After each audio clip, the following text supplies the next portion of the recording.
Welcome back, Florida Politics Now, here in Tallahassee for everyone around the state, wherever you are. Another busy week, as per usual, at the Capitol. You may have heard a lot this week about Alligator Alcatraz, that detainee camp for civil immigration enforcement. We have a story on that we'll share with you right now. Folks from Tallahassee making decisions about those who were detained at a camp down in South Florida. Faith leaders say there's really a ripple effect wherever you are on the map here in Florida. CBS News Miami reported on Monday that Alligator Alcatraz was closing for good. You may recall last week we reported all detainees had been moved out due to the hurricane season. But faith leaders say if this is a permanent closure, it's mostly just symbolic. So I want to celebrate that it is unoccupied and just say there's still a lot of work left to be done. We don't want people in Florida to believe that this is over. As recently as last month, Florida Governor Ron DeSantis said the camp had been highly effective and even touted by President Donald Trump. If we shut the lights out on it tomorrow, we will be able to say it served its purpose because it was responsible for helping with almost 22,000 illegal aliens, and that ultimately is what it's all about. Dozens of faith leaders, 3 pages worth, petitioned for access to Alligator Alcatraz. Only the Catholic Church was permitted, they say. Now they're switching their focus, urging lawmakers in Tallahassee to reverse a state law requiring local police to help ICE. I don't think anybody's in favor of not holding people accountable who are doing harm in our communities, but the vast majority of people who are immigrants and not documented have come here for hope and not for harm. We don't yet know who's going to be paying for that detention facility in South Florida. State officials previously said they expect the federal government to reimburse them. We did reach out to a spokesperson for the Florida Department of Emergency Management on Tuesday, but they haven't yet gotten back to us. For now, in Tallahassee, I'm Matt Hoffman. All right, as you can see from that story, big news out of Alligator Alcatraz. Want to go right to our great panel, open up for any questions wherever you may have from your neck of the woods. Matt, my first question is, where in the world did you find a paper map? That would be from our general manager's trunk. We got that out of there. We tried the library. There's none there. Surprisingly, I thought that would be the place. But was his trunk in 1970 olds? I mean, no, but it's out of GPS errors. We know that in our neck of the woods in north central Florida that there was discussion in Bradford County in the town of Stark of putting an ICE facility, a detention facility there. A lot of people spoke against it, and they've pretty much postponed the decision on it. Is there still discussion or at the state level anywhere about placing more facilities anywhere else? Yeah, actually, Governor DeSantis just addressed that the other day when they were closing it down. They had kind of a going away press conference, and he said that Bradford County is still on the table. And in fact, basically, they say they're ready to spin up a camp whenever Department of Homeland Security would like it. You know, the governor says that the reason it's closing is because the federal government, that is, can handle all this influx. So I don't think a facility anywhere else in the state is off the table whatsoever. Yeah, I know there was one point of talk about having one here in Northwest Florida as well. I haven't really heard much about it recently, but have you heard anything else about that one either? I have not heard much about Northwest Florida. Bradford has been the main talker. But again, I think it just depends on how many detainees there are to cycle through. I also think it depends on if they're going to get their money back. There's a lot of talk about who's paying for all this. I think that would be a big determining factor if a camp should open up wherever you are. And what about the one in Baker County? Is there talk of that one closing? I know they said no, but are you hearing any rumblings of this? Yeah, the official line is no. Haven't heard any rumblings to suggest otherwise. If anything, the rumblings are that more may pop up as we go. There's also, of course, concern for hurricane season. there would need to be evacuations, there would need to be plans. And so obviously this is coinciding with the start of hurricane season. I wouldn't expect to see a lot during this time. The Department of Emergency Management is just that busy, but I don't think anything's off the table. And, we talk about funding with this. The state says that they're going to be reimbursed basically for this. But do you think if they aren't fully reimbursed that they would, maybe not do this in the future? I do think so. I've heard from Republican lawmakers, even of course in the governor's own party, who say this is really the federal government should be paying for this.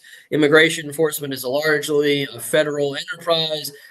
The governor says his words he used were the first tranche of money come back to the state. To me, that wording means that not all of the money has come back. And so I think who's going to pay for it is so critical, especially, again, we mentioned going into hurricane season. We're going to use a lot of our reserves on, God forbid, should there be another storm. And Matt, you had mentioned hurricane season, but didn't Alligator Alcatraz open in hurricane season last year? And so what's really the difference this year?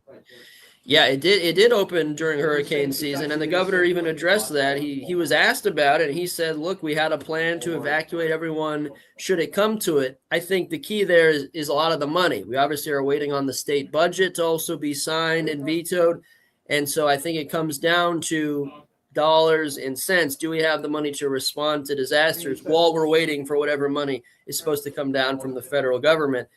Sounds like the facility will be transferred back to being an airport, so it's going to be back into use as a training base.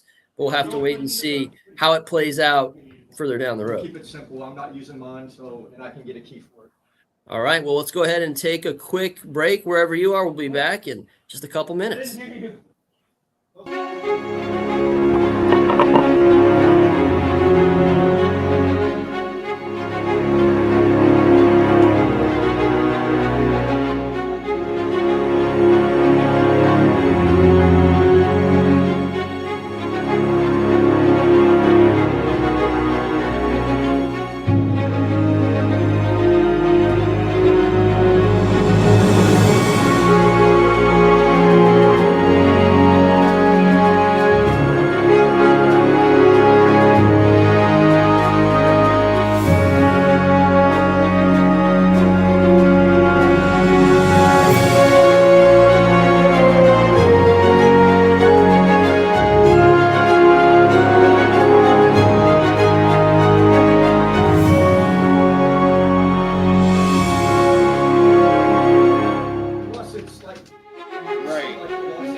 Welcome back, Florida Politics. Now, higher education is always a mainstay topic here in Florida with all the universities we have. There could be some big changes coming, especially for undocumented students. Let's go ahead and take a look. The Florida universities. On Wednesday, a committee met to consider banning undocumented immigrants from attending. Advocates say that would be a mistake. We have FSU, UF, but reality is that these students are going to institutions like UCF, like FIU, like Florida Atlantic, where there's not as much demand. Ultimately, the policy needs to pass the full Board of Governors at a future meeting. The public would then have 14 days to comment. Some people may feel this is beneficial for their child because there's less competition for them. Reality is that this population of people, if they were to get degrees, are going to be generating income in taxes, and they're going to be buying homes, they're going to be making a lot more money, and that helps all of our society. Governor Ron DeSantis previously said he supports the ban, saying continuing to admit illegal immigrants would be a slap in the face to taxpayers. The ban would kick in for any public university that did not admit all qualified applicants in the last 2 years, though advocates say that amounts to a blanket exclusion. And actually, an update on that story just from yesterday, the Board of Governors Committee did vote that proposal forward. And so we will have to see what the full Board of Governors decides to do with that. But for now, let's go ahead and open up to questions. Is there some financial consideration, Matt, that the state seems to be concerned about, that they're hoping to either recoup or stop losing money on? Yeah, that is one of the main reasons that some, you can recall, and mentioned that story, there's actually a state law that mandates undocumented immigrants pay out-of-state tuition, so they're not considered residents. This goes even farther. I think it's about money, but number two, also about opportunity. This ban technically only applies if others have been turned away. And so I think it's those two things combined that are really the main considerations. Is there any public university that accepts every student? I don't can't believe think of so. any. I can't think of any either. I don't believe so. The advocates would tell you it's a categorical ban. We were told yesterday there was a clarification that it does not affect currently enrolled students. So folks who are already in the system would be okay. But I can't think of a university that accepts everyone. At Florida State, just for example, here in Tallahassee, the acceptance rate often below 50%, depending on the year. And if this were to get passed eventually, when would this go into place for those students who are applying? Yeah, that's a great question. It depends a little bit on the timing of when the full Board of Governors decides to go forward. If they go forward at their September meeting, you need another academic year, of course, to kick in. So you're looking at likely more than a year from now. It just depends on the timing. They could also call a special meeting. I've heard some rumblings of that maybe they have a special meeting just for that issue. And that could speed up the process to potentially even this academic year, but I would not expect to see that. Does this impact all levels, undergrad, graduate, and PhD, doctoral? Yes, right. Yes, it impacts all the public universities. Plus, soon, it's likely going to impact even your two-year colleges, your technical schools, your trade schools. The universities are controlled by the Board of Governors. Those other colleges are controlled by the State Board of Education. The State Board of Education is planning to have this same kind of ban voted on next week. So eventually you could see this apply to anything above K through 12 education. By one estimate, there, I think, are 40,000 undocumented students in higher education in the state of Florida. That's not very many people when you consider there's probably more than 1 million students across the state. This doesn't seem like it's really, when it comes down to it, a financial decision or concern so much as it is making a social statement. And that is what you will hear as well. The governor in that story we mentioned, he had called it, and those were his words, a slap in the face to citizens. Obviously, advocates have a far different view of that. I think it is a value statement. We've seen other states try to enact these certain types of rules and regulations. Texas, as an example, comes to mind. So I think it is a statement of their values. And you're right. It's undocumented students make up such a small percentage of the total pool, and they're now paying out-of-state tuition, which depends on the school, but in some cases 3 times as much that they would be paying versus someone who's a citizen that would go to that school. Would go to that school. And this applies to the public universities. So if a student wanted to go to a private university, would that impact them still? Yes, that's a great question. This is only for public universities. The Board of Governors only oversees the public, taxpayer, community funded schools. Private universities are still able to set largely their own admission standards. And so this would not apply to our many, many private universities and eventually private colleges across our state.